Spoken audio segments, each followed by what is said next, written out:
ہمارے ایک دوست ہیں، وہ ایک دن راولپنڈی کے سفر پہ گئے تو واپس انہوں نے مجھے بتایا کہ میں نے ایک عجیب نظام دیکھا ہے کہ جو ڈرائیور تھا وہ بالکل خاموشی کے ساتھ جو ہے وہ یہاں گجرانوالا سے پنڈی تک کا سفر کرتا رہا، اس نے کوئی کلام نہیں کیا۔ عموماً کنڈکٹر کے ساتھ ڈرائیور کو گفتگو کرتے ہیں لیکن اس نے نہیں کیا، لیکن مجھے محسوس ہوا جس طرح زیر لب کچھ پڑھ رہا ہے۔ تو میں جب راولپنڈی کے قریب پہنچا تو میں نے اس ڈرائیور کے قریب ہو کر کے پوچھا تو کچھ پڑھتا دکھائی دیتا ہے اور میں تجھے بولتے نہیں دیکھا؟ تو اس ڈرائیور نے کہا کہ میں خیر سے حافظ قرآن، اور جب بس فیصلہ آباد سے نکلتی ہے پنڈی تک آتے ہوئے میں 15 پارے پڑھ لیتا ہوں، اور دن میں ایک پھیرا ہی لگتا ہے، تو جب واپس پنڈی سے چلتا ہوں تو فیصلہ آباد آتے ہوئے 15 پارے میں پھر پڑھ لیتا ہوں، اور میری یہ مشق ہے کہ میں اپنا کاروبار بھی کرتا ہوں اور دن میں ایک قرآن بھی ختم کرتا ہوں۔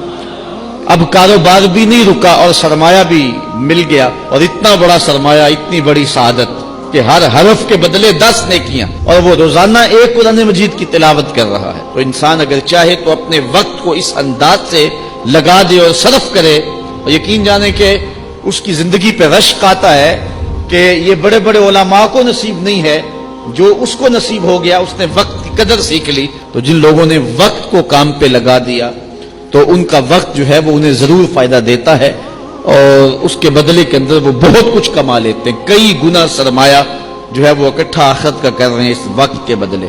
اور وہ لوگ بھی ہیں جو اپنی قیمتی وقت کو ضائع اور برباد کر رہے ہیں۔ زندگی انتہائی مختصر دورانیہ ہے، اور ہمیں اس کی ایک ایک سانس کے بدلے کوئی اچھائی ساتھ جوڑ دینی چاہیے۔ ہم اپنا بہت سارا وقت ضائع کر دیتے ہیں۔ بعض اوقات ہم دین کی بات کریں تو کہتے ہیں جی وقت ہی نہیں ہے۔ آج کل قرآن مجید کی تلاوت کا اگر مزاج ہم دیکھنا چاہیں تو کسی زمانے میں لوگوں کے پاس حالات ایسے تھے کہ ہر نماز کے بعد مسجد میں لوگ قرآن مجید کھول کے بیٹھ جایا کرتے تھے۔ حضرت امام اعظم امام ابو حنیفہ علیہ رحمہ، آپ ماہ سیام میں 63 قرآن مجید ختم کیا کرتے تھے۔ 30 دن میں 63 قرآن مجید، ایک دن کو قرآن مجید پڑھتے، ایک رات کو پڑھتے، مہینے میں 3 قرآن مجید تراویح میں ختم کرتے۔ تو اس طرح ایک مہینے میں 63 مرتبہ قرآن مجید کی تلاوت کیا کرتے۔ آج ہم دیکھیں کہ ہمارا ایک قرآن مجید بھی ختم نہیں ہو رہا ہے، تو پھر اس کا مطلب یہ ہے کہ ہم اپنا وقت ضائع کر رہے ہیں۔ اور آج مساجد بھی قرآن مجید کی تلاوت سے خالی ہوتی چلی جا رہی ہیں۔ ہر بندہ کہتا ہے جی بس کیا کریں، وقت ہی تو نہیں ہے۔ اچھا، اخبار پڑھنے کے لیے وقت موجود ہے، مختلف چینل دیکھنے کے لیے وقت موجود ہے، شادی بیاہ کی تقریبات پر جانے کے لیے ہمارے پاس وقت ہے، سیر سپاٹے کرنے کے لیے ہمارے پاس وقت ہے، گپ شپ کے لیے، سیاسی گفتگو کے لیے، اور کئی امور کے لیے ہمارے پاس وقت ہے۔ ہمارے پاس وقت نہیں ہے تو کتاب رحمت قرآن مجید کی تلاوت کے لیے اور دین کے کاموں کے لیے وقت نہیں ہے۔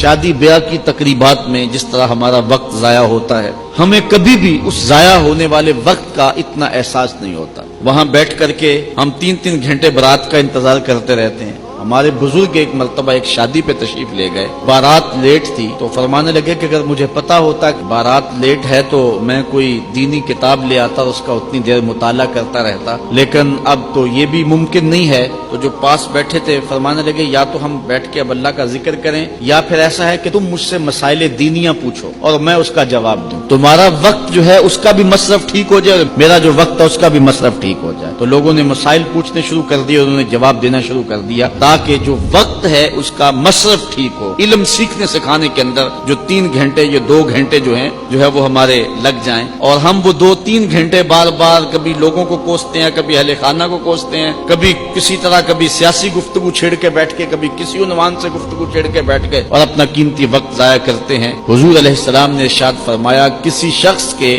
اسلام کا حسن یہ ہے کہ وہ ہر بے مقصد کام کو چھوڑ دے۔